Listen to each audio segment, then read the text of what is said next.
following episode most likely contains graphic language, details of violence, and murder, and may not be suitable for all audiences. Viewer discretion is advised. What is up, everybody? Welcome to episode 41 of the True Crime Podcast, Murder with My Mother, where I talk murder with my mother. This bitch right here. This bitch right here. Well, 41. Super, not that surprised because fuck. We had to, I know a lot of you guys, Felicia, I'm sorry. We were supposed to drop an episode last week, but me and my whole family contracted the death flu that is going around. So Not me, though. No, I'm pretty sure Kiana got it from, and don't judge me, everybody, but I'm pretty sure she licked a shopping cart when we were out. Nice. Yeah, so kids. But you know, life I'm of a not mother. about to judge your parenting. Yeah, no, because I know. You probably had a great immune system when you were little from licking absolutely everything. Yeah. Someone was talking about poison control the other day, and I started laughing. I was like, oh, my mom had a good relationship with poison control. Poison control knew me. You're lucky that you even lived with me for very long. That I even lived through under 5, but that's fine. Yeah. It gave me character. A lot, actually. A lot of character. But yeah, so you guys know, obviously, we like to start with some current events, but we don't really have anything. Like, there's a lot of shit globally going on, and I could know. say that I had a bit of a stalker.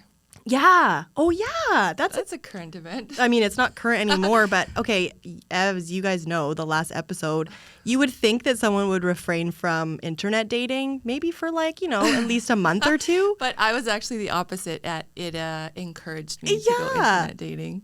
Like, it's getting, my job's getting good now. I have a lot of free time. she's got a handle on the office life, on the boss life. So now it's like, I'm a little bored. Maybe I'll try Bumble. So I did try Bumble, and How was Bumble? How's your overall experience with Bumble minus the stalker? it was fine. It was good. Maybe we could get a sponsor. Bumble is a sponsor. Bumble, do you want to sponsor Murder with My Mother? Because we'll probably like take the stalker part out, but I'm just hoping that the stalker doesn't watch this video and then become extra crazy. But well, it probably will. Oh, hi, stalker. Anyway, yeah, so it was actually kind of freaky because of the episode that we just recorded about Liz Gollier? Yeah, Liz and Liz Gollier. Dave. And Dave inspired me to go get some action online, and haven't been there yet, but inspired a lot of people to buy some fitted sheets, I fucking hope. Like, yeah, so I was just talking to someone casually. It hadn't even gotten flirty yet. And next thing you know, the red flags went up, and I had 50 messages in 4 hours. And then they were coming at like all hours of the night and day, 4 a.m. Well, and the best was that you didn't even tell me you were internet dating, probably because, and then she goes like, oh my God, I have a stalker. And I'm like, you have a what? Like, what do you mean? And it's like, well, I've been internet dating. And it's like, what the fuck? Like, were you not there for the last episode? But no judgment. You know, this is a safe place. Well, when you get old, you need like a little excitement in your life. And I had some there. Yeah. So it turned out that my stalker lived on my street, and then I had to phone the police about it because it was next level. The best is like she was like saying stuff like which I'm proud of you because right away a lot of people are nervous about making other people feel uncomfortable, but Mom has learned, you know, right away. She was like, look, I don't like this isn't going to go anywhere. You're not respecting my boundaries. Yeah. You're clearly fucking, you didn't say like you're crazy, but he was like what? And he would reply like 50 times and then say like, I'm not weird. I'm not a weirdo. I'm not a weirdo. I'm not a weirdo. There's you're nothing. Really helping your case there. There's nothing like convincing someone you're not a weirdo by telling them several hundred times that you're not a weirdo. Yeah. So tune in next episode when it'll be Murder with My Brother because I'll be okay. Yeah, knock on wood. No, but yeah, please be safe, everybody. Mom, you. Yeah, really. I mean, it did give me some more Mom clear also boundaries. Has a taser now. Yeah, so now I walk my dog with a taser and bear spray. Yeah. So that's good. Maybe I should have been doing that from the beginning.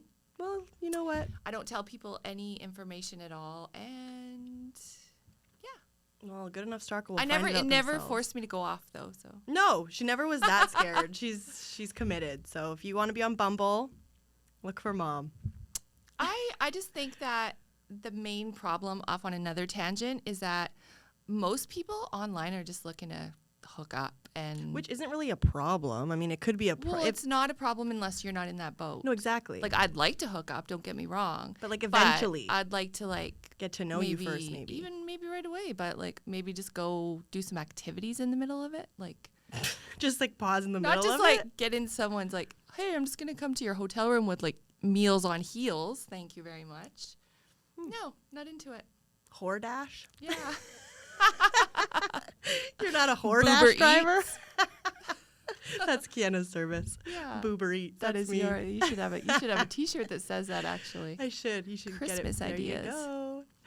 Yeah, so But, that was about yeah. it for current events, but that's been over for a couple weeks now. So. Yeah, and again, PSA, mom has a taser that looks like a flashlight. So if you see mom out with a flashlight, don't get too close. Yeah. But I'm hopefully. Oh, your and I dog- have a 100-pound German Shepherd Yes, I was also. just gonna say your dog will hopefully deter people. But yeah, so mom's still alive. The stalker doesn't seem to be an issue right now. But yeah, Maybe after after this episode drops. Yeah. So, but yeah, nothing else really on the. For like I said, we've been dying for the last week. My whole household. I came to visit on Friday and literally poured myself a glass of wine and sat on the stairs Yeah, like far away far from away. everybody, watching them all cough. And I was like, I can't even handle this anymore. I got to leave. Yeah, well, and the best is like I don't know why men somehow get it like way worse than everyone else in the entire family. They do, yeah. Yeah, so man cold, but yeah, so nothing else really. For everybody asking, Patreon, I'm sorry, I'm illiterate. Maybe I can get some kind of help there, but if I've had a couple people ask like, how do I contribute? How do I donate to the show? First of all, just by listening, we love that. So We do love like us, rate us, subscribe to whatever you can. On all the apps and the platforms, just rate us 5 stars. And I 4 love, stars, like, whatever. people are starting to leave really cool comments. I like it. Yeah, there's some pretty cute, funny people out there. We love all of our fans. Even the ones that just say solid with a Yeah, thumbs up. with a That was one thumbs. of my It favorites. was actually double thumbs up. Oh. So that's cool.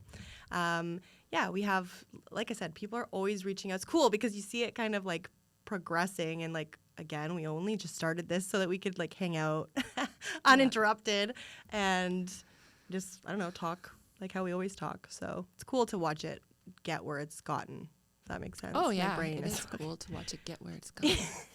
on 1 year's birthday. Yeah. Anyway, yeah, if you guys do want to donate, right now we're taking e-transfers because that's all I can figure out. murderwithmymotherpodcast@gmail.com. Just send them there or don't. Like I said, we love you guys regardless. So yeah, We'll figure it out. yeah, I'll step in, yep. see if the stalker wants to help. Yeah, well, hey, stalker, if you want to I contribute. guess it's not even funny. We shouldn't even make a no, joke it's about not, it. but I mean, What do? You have to laugh when, when your life's in danger. yeah. That's kind of what we've always done, I guess. That's I guess, our yeah. that's our It's our fucked up psychology. yeah, we like to make jokes in uncomfortable situations, which Mm. probably I'm going to blame you because I mean, I did start the whole thing. yeah, so but today we have episode 41, as you guys know, and our case today, it actually until May of this year was unsolved, and For many years. for 13 years. Yeah. And I would one day like to do, I know a lot of people don't like Unsolved. Honestly, for myself, I'll listen to fucking anything. But I do obviously always prefer there to be like an ending, justice, all that stuff. But this case, like I said, I wanted to touch on it just because it's very reminiscent of not only my childhood or teenage years, but just, Also mine. yes, Because I was also a precocious teenager. because the apple doesn't fall that far from the tree. And usually, we're but- about to have another apple that's ripening right now because Yeah. Denika has a daughter and she already has the wild woman syndrome. Oh my gosh, yeah. Maybe more so than both of us I did. really think because she's got that like Latin. I mean, I have it half, but like I have like that Yeah. balance, and she's like full Latin almost, except for this piece of her. I have this, but yeah, I am already like probably going to go on a vacation from the time she's like 11 to like 16. I have butterflies thinking about what you're going to go through. Like excited butterflies? No. Like laughing? Like, ha, ha, ha. No, like reminiscent butterflies of like Yeah. the way you were. And I think that you just have no idea until you're on the other side of it. Yeah. Well, the case today basically is, That's you, I know. motherfucker. Oh, every time. But anyway, the case today is there you go, it's on silent, is the case of the disappearance of Brittanee Drexel. So she basically lied to her mom about where she was going for spring break. And the thing is, I think as a young teenager, you think you know what's best for yourself.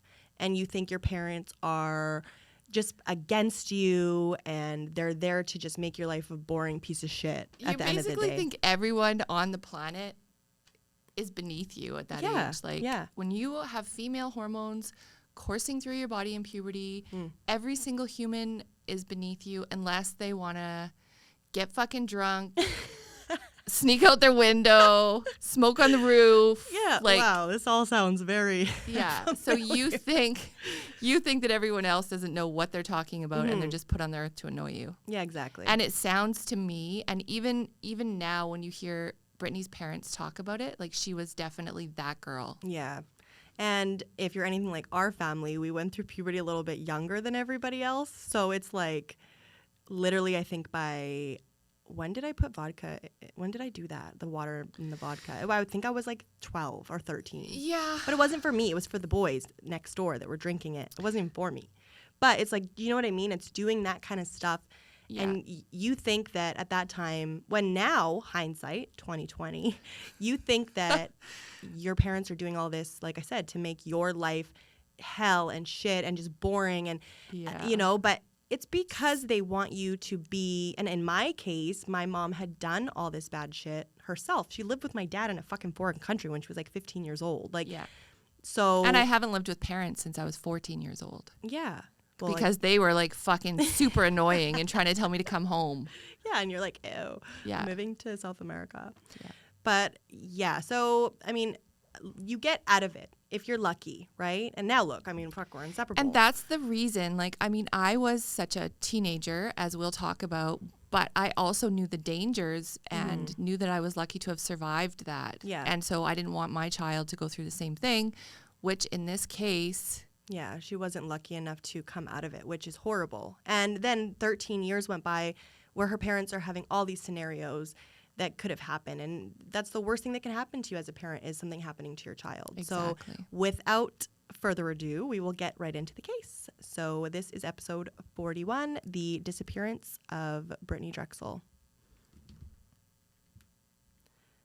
So, Brittanee Drexel was born in Rochester, New York on October 7th, 1991. Libra. She's a Libra. Nice and balanced, just like mom. Yeah.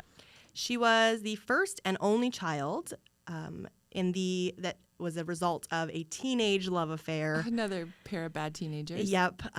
Between her mother, Dawn, and her father, John, who, like I said, they're both teenagers. So the relationship, I mean, sometimes you see people have kids when they're teenagers and they're together for like the rest of their lives. I still have a friend couple that's still together. Yeah. From when we were teenagers. Oh my God. Yeah. It's a long time. Yeah. I'm really glad that that's not my case. Thank God. But anyway, so they separated when Brittanee was like super young. I think she was like a 6 baby. months old or something. And that was probably like tumultuous, you know, teenagers, right? Being a parent's hard at any age. When you're a teenager, like, let me tell you, I had Kier's 8 days before I turned 20. And let me tell you, that was even like, you know, it's a lot. So anyway, the dad ended up moving away. He moved to Florida. And the mom did it on her own. But when Brittanee was 2, she met someone named Chad Drexel. And she ended up marrying him. And he ended up adopting Brittanee. And he was a great dad to Brittanee. And they ended up having a couple more kids together. Yeah. And they were just pretty much a normal family after that. Mm-hmm. And so Chad was in the military. So everybody knows when you're in the military, you move around a lot. So finally, when his service ended, the family settled in Chi-Lai, New York, which I thought was chilly, but then you listened to it. Like I've watched, obviously, did all the research, and everyone says Chilai, which I think they should have spelled it differently, but who am I? Brittanee was said to have always been the center of attention, and she had lots of energy, and she was always, you see videos of her, and she's like dancing and singing and performing. And from a very, very young age. And I actually have those videos of you also. Yeah. But like so annoying. Like you're just trying to watch. Like, watch me. I do like, And Brittanee was very much like that. Yeah. And I think that that's also, she was the oldest child. And I think when you're an only child for a while, like Kierce is very much like that too, where he's like, watch what I'm doing. What am I, like, you know. Look what I can do. Yeah, exactly. So she was also really athletic, and she was really into soccer. And super cute. Yeah, very super cute. Yeah.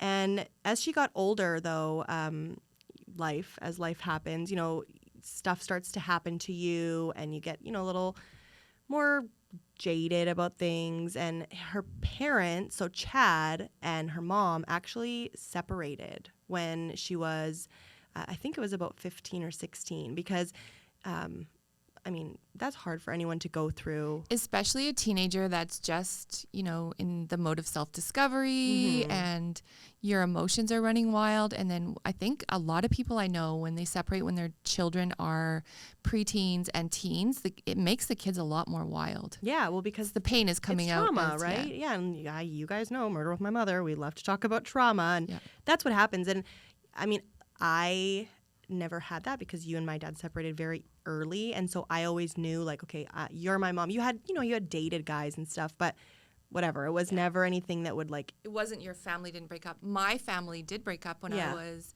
11, and I was, all of a sudden, my parents, who had been together since teenagers. Yeah, I didn't have any rules or anything, and that was probably a big part of why I went so crazy at a young age. Yeah, and also your mom and your dad were like, you have to think they probably also went a little crazy too, because they're together from when they're so young. They're like, peace out, kids, we're going to the bar. And Grandpa's like, I'm going to get married again. Yeah. Pretty much. But yeah, so Brittanee also was actually diagnosed with, it's called, where is it? Persistent hyperplastic primary vitreous, which made her blind in her right eye. So to hide that, she actually wore contacts. So if you look at pictures of Brittanee, she had her appearance was very, like, whoa, distinctive, you know, you could see, which if you look at my grade 8 yearbook picture, I also have contacts on and a really choppy layer mullet. So you can see that. And bottom eyeliner on the inside. So much bottom eyeliner. At least it wasn't the fucking ramen noodle scrunch. My hair is this straight. So if you're going to ramen noodle scrunch it, like, for everyone listening, it's so fucking straight that you can't curl it with gel like that. So anyway, yes, thank you.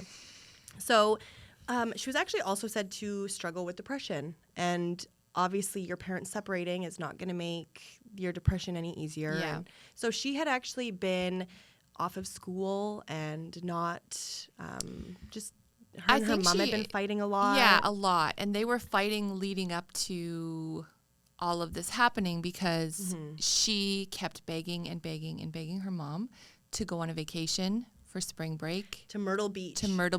Which is... We didn't even know. Like, we were like, oh yeah, Myrtle Beach must be pretty close. 14 hours away. Like, no fucking wonder she doesn't want you to go there. And another thing is, too, she had been wanting to go, and her mom said, like, well, I would let you go, but I don't know the people you're going with. Yeah, she had no idea. They were older kids. Yeah, and there's no adult supervision, which obviously you know your kids the best. Like, she probably knows that Brittanee was like a really fun time, but sometimes, as one person at this table knows, when your kid's really fun and really drunk all the time, which I was, it's worrisome because you put yourself in situations which sometimes can be unsafe.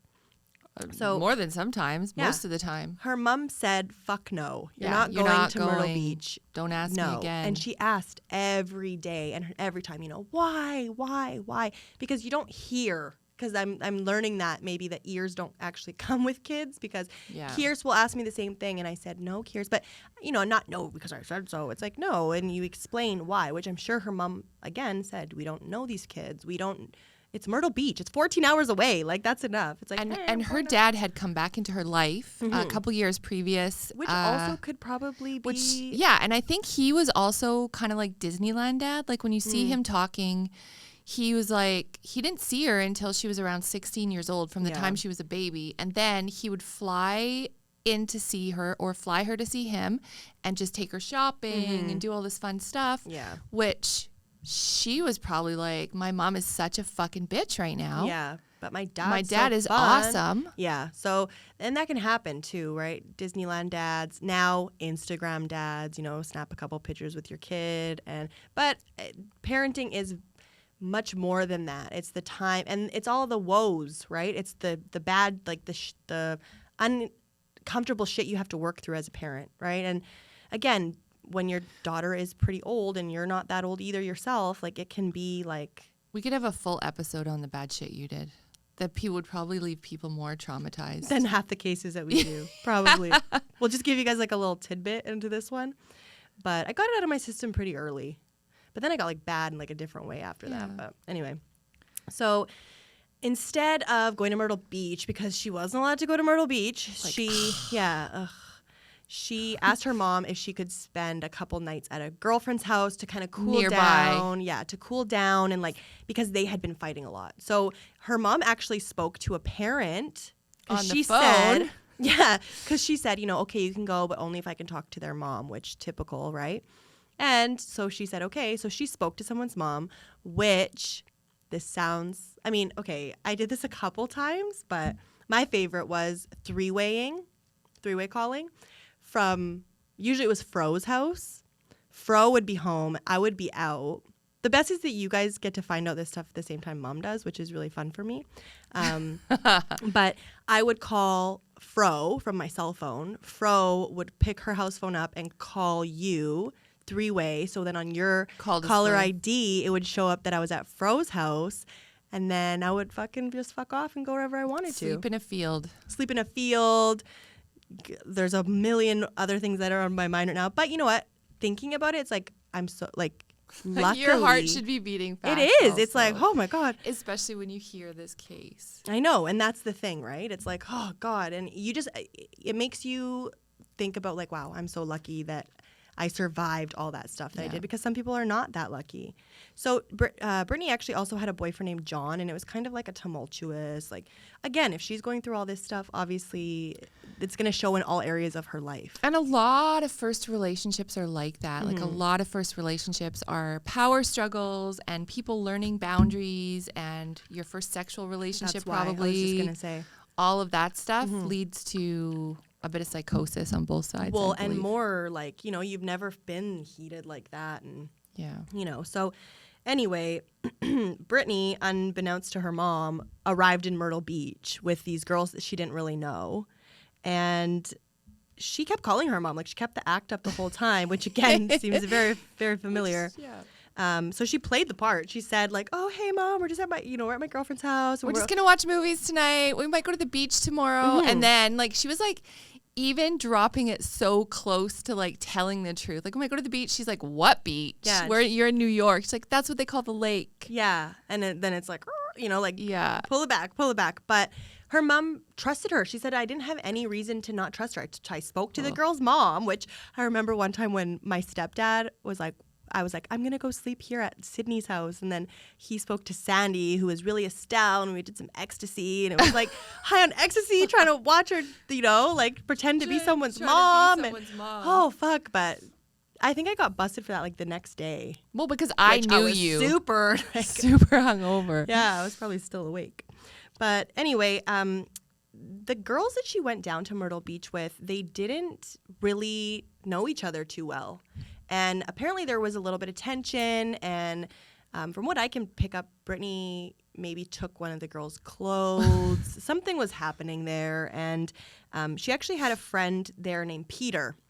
He was a club promoter, and he was a couple years older than Brittanee, but Brittanee had known him for like 3 or 4 years from back home. So he was down there too, and I guess the night before something had happened, she left her flip-flops in Peter's car or something. Or I just mean, on the road or whatever. probably, right? So again, mixing alcohol when you're young and you put yourself in all these situations that are not super safe. So he said that Brittanee actually walked, and there's footage. This is the last footage of Brittanee. She was at the Blue Water Resort on Ocean Boulevard. So this was April 25th. And so this was the last time she was seen, and it was in front of the resort. So you see her at 8 o'clock, around 8 o'clock, getting there into the lobby. In bare feet. Into the lobby. And then you see around 8:45 her leaving. So there's footage of her outside there. Then that's the last footage of her. And it's right in the parking lot of the Blue Water Marina. And at the same time, the whole time she'd been gone, she had been texting with her boyfriend, like, at a pretty great rate of speed, like, just like a normal teenager. Mm-hmm. And then around that time, she just stopped answering her boyfriend. Yeah, so she stopped texting her boyfriend John back at 8:58. The last text message she said was, I'm going back, packing, and going to bed. And he said, like, why? You know, like, it's your last night in Myrtle Beach. You're going to just go to bed. Because obviously I think there had been tension between the girls she was staying with.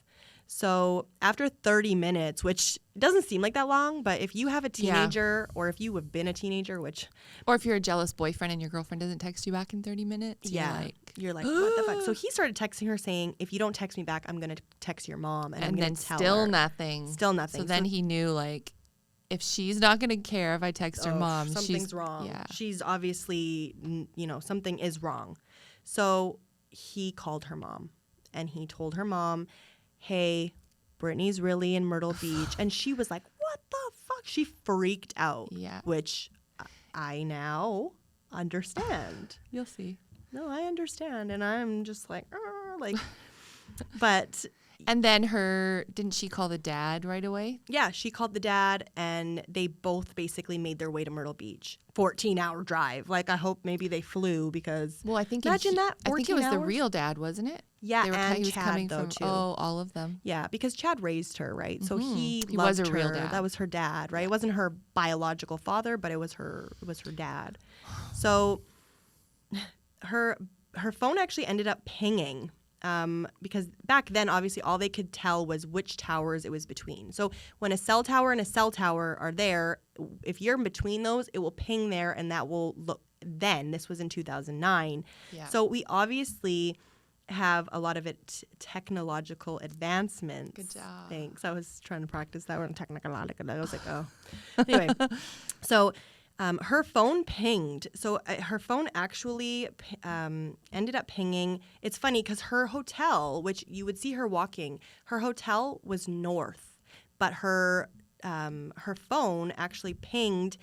I think it was 6 miles south. So that's a red flag right there, too. Yeah, and then it pinged again a couple hours later at a location near the North Santee River, so near a highway. So that was 46 miles from where she was last seen. So it pinged the first time in a place called Surfside Beach, and that will come back. So family and friends, obviously, again, we said they made their way down to Myrtle Beach and canvassed the area, handing out flyers. The typical, someone you love is missing. They're trying to bring her home. And it's a party town. Like, there's it's in the middle of spring break. Yeah. So she was just basically a face in the crowd. Yeah. And so a massive search continued at the boat landing where her phone pinged, right outside where her phone pinged in Surfside. And there was around 50 investigators, canines, everyone. Everyone was out. Everyone was involved, right? Everybody they were handing out flyers to every single place that she could have been. But the only people that weren't really involved were the people she was there with, which was really, obviously, I mean, we don't know. They were pissed off and bitchy. Exactly. So we don't know what really happened there.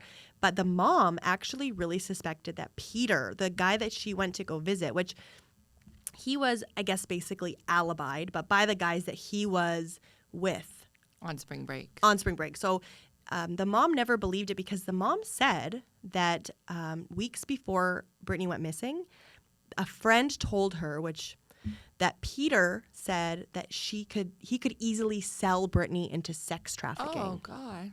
Which, I mean, Peter, like... Peter, who's responsible enough to take her flip-flops home, but... Yeah, but wants to sell her into sex trafficking. So the mom, there's actually an episode of Dr. Phil, which if you guys want to go look at that, from May 2009. And the mom is like, I know you had something to do with, I know you know more than you're letting on. And I know Peter was this. in the episode? Peter's in the episode with his lawyer saying like, God. I wasn't there to babysit, which again can come off probably as like, you're a fucking asshole, Peter. Like this lady's daughter is missing and you're like, I wasn't there to babysit.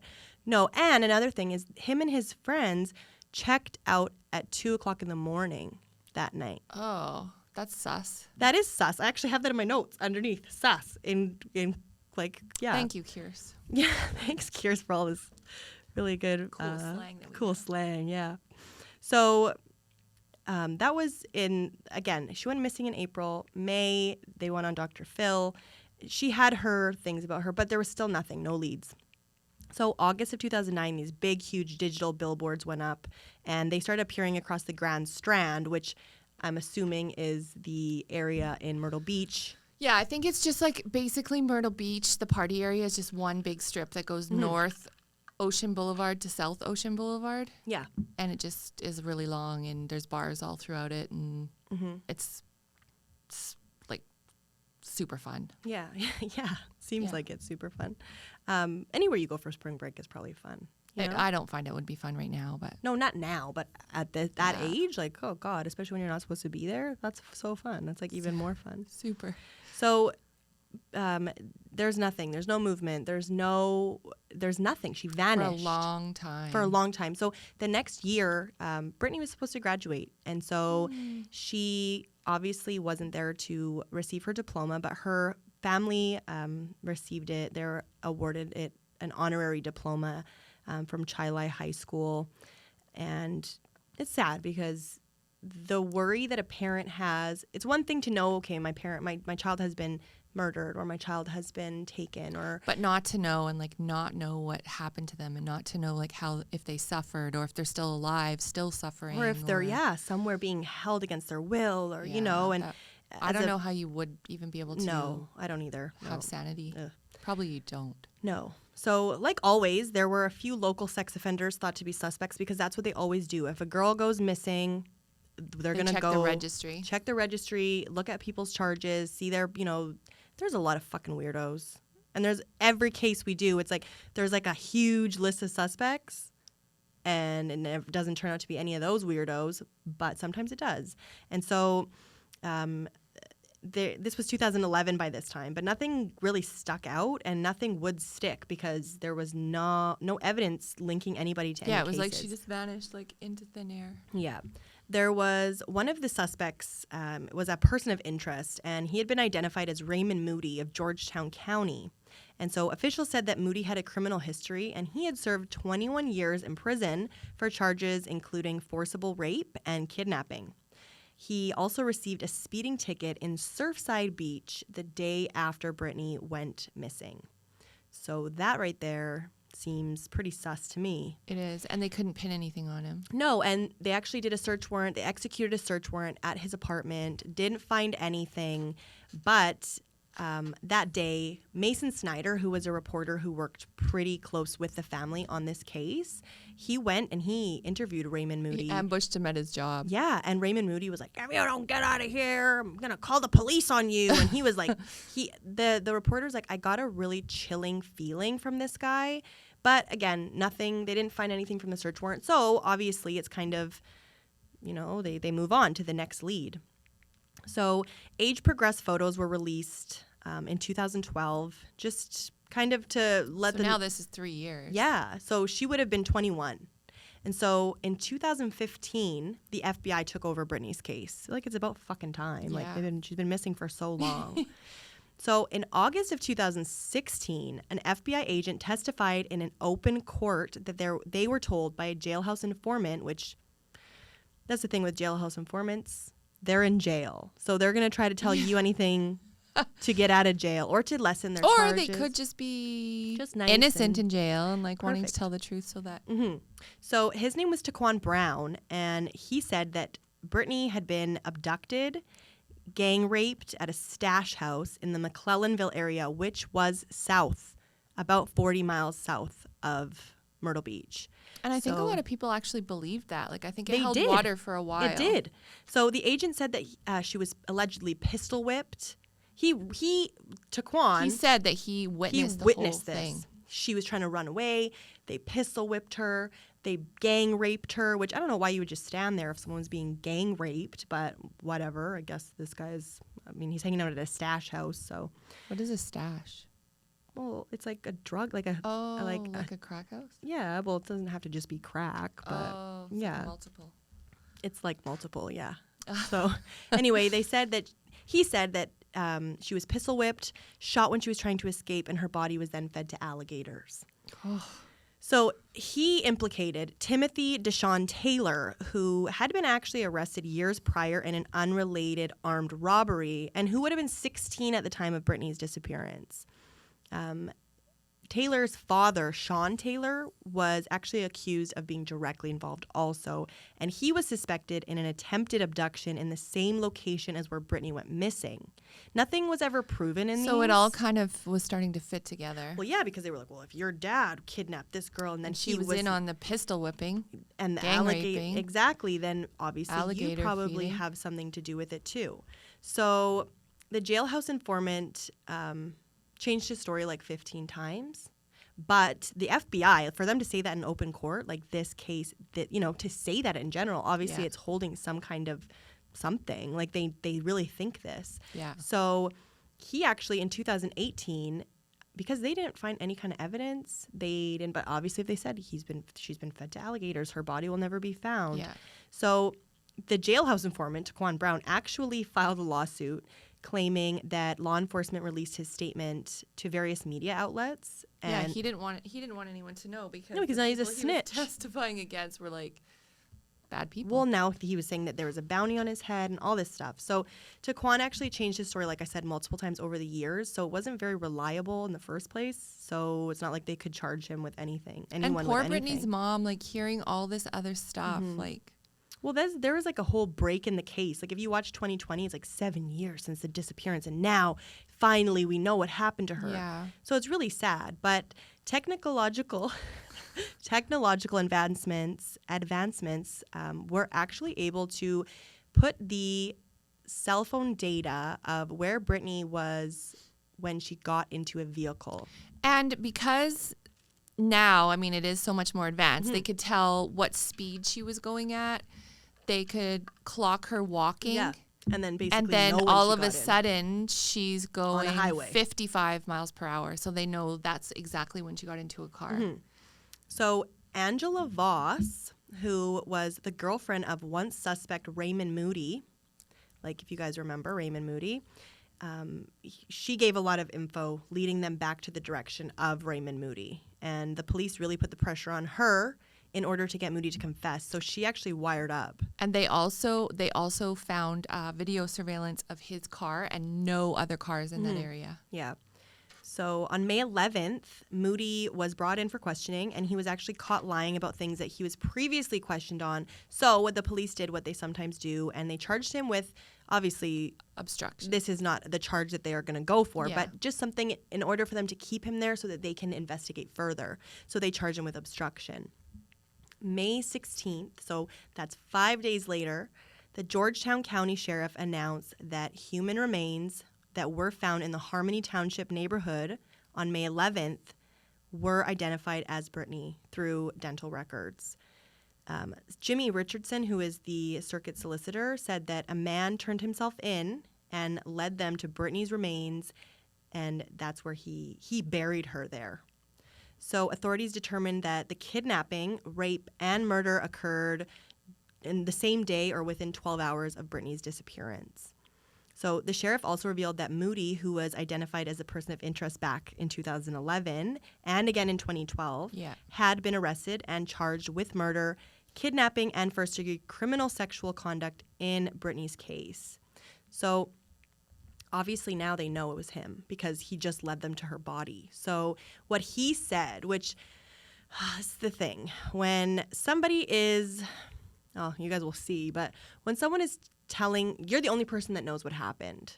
So you can really fucking say whatever you want to. Yeah, you can. Right? And a lot of the time, they try to make themselves look way less bad, which that doesn't make sense. It was an accident or... Oh, well, what he said was him and his girlfriend, Angela, had actually driven up to Myrtle Beach to party when they saw Brittanee walking down the street, and they asked her if she wanted to party and smoke marijuana, which... I don't know if I believe that, because it says she voluntarily got in the vehicle, which, again, you see a lot of predators will have either a girl or, that's like Picton. Picton would pick up girls with other girls in the car because you see a girl and you're think, like, oh, it's fine. Well, it'll be a fun party. Yeah, it'll be a fun time smoking marijuana. But what ended up happening was, this is the thing. He said she got in and they just drove down to this campsite that he had and just wanted to come with them to a campsite. So he said that... I would have gone to a campsite with random people. You would have probably hitchhiked there. Drexel voluntarily got into the vehicle and he didn't attempt to hurt her anywhere near there. So he said that the three ended up going to the campsite in Georgetown County, and at some point in the night, his girlfriend left the campsite to attend to a family member, and that's when Moody came on to Drexel, and that they had a consensual sex act happen, which I don't believe that. I don't He's believe like it fucking either. At this time he was like 55 years old. And he looks like he had some sort of His fishing eye is accident. Which if you look at the pictures and the videos of him from 2011 when the reporter went there, he looked not as bad as he does now, but he's still like an old man, and I don't know. To each their own, but I really don't believe that. Me neither. So, especially because her boyfriend was like young and kind of hot. Yeah. So he actually said that I guess they consensually, which I'm doing air quotes, had a sex act happen. But when he tried to bring it further, she said no, and that's when he essentially kidnapped her, sexually assaulted her, and he said once he realized what he had done. He was in jail for 20 years, which he served 21 years out of a 40-year sentence for kidnapping and raping 7 little girls. One of them was 8 years old. Yeah. So when that all comes out. Yeah. And so really consensual, I highly doubt it. Yeah. But he said that because, which you hear this a lot, you hear that people get out of jail and then they do the same fucking thing that put them in jail again, but they take it one step further this time and they kill them because they don't want to go back to jail. Yeah. So how about don't fucking do it in the first place? Yeah. But you know what? It's some kind of, and obviously we wouldn't have a podcast if there wasn't guys like this that fucking existed. The compulsion, yeah. There's a compulsion that drives them to commit these horrible, heinous offenses that we could never understand. But he pled guilty. So he completely said everything. And the judge sentenced him to life in prison without the possibility of parole. And so now, after 13 years, can you imagine 13 years and you have no answers? But now the family has the answers, and that's never easy. But I think not knowing, like we've said, is even worse. So October 19th of this year, so that was like 3 weeks ago. What day is it? 21st. So it was about 4 weeks ago. Raymond Moody pled guilty to kidnapping, rape, and murder of Brittanee Drexel. And he's been sentenced to 40 years. Oh, yeah, he was sentenced 40 years. Now he's sentenced to life. So hopefully he can't get out ever, which, again, with the justice system, I don't know. I think this is in the States, so hopefully he will stay in there forever. And obviously that state, I don't know. But no. That state must not have the death penalty because you think he would have earned it by now. Exactly. After all those crimes. And you know what? There's videos of him in court saying, I was a monster. Yeah. And now and it's like, well, you've done this like 10 times. Yeah. Obviously the murder, he said ever since the day of the murder, I can't stop thinking about it. But it's like, you had 13 years where you could have come clean and said, hey, family of this missing girl that I murdered, this is what really happened. Then he was just hoping he would get away with it. I mean, exactly. I'd imagine living your life like that. Some days you're probably like, oh, maybe I am going to get away with it. Oh, maybe they're coming for me. Like that must be very torturous, actually. Yeah, and that's why even like people that are living like just lifestyles that are illegal, you see them because they're constantly watching their back and worrying, and you see them get like drug addictions or, psychosis or all this stuff. But, there's a lot of victims in this story because also Timothy Taylor, what is that his name? Timothy Taylor?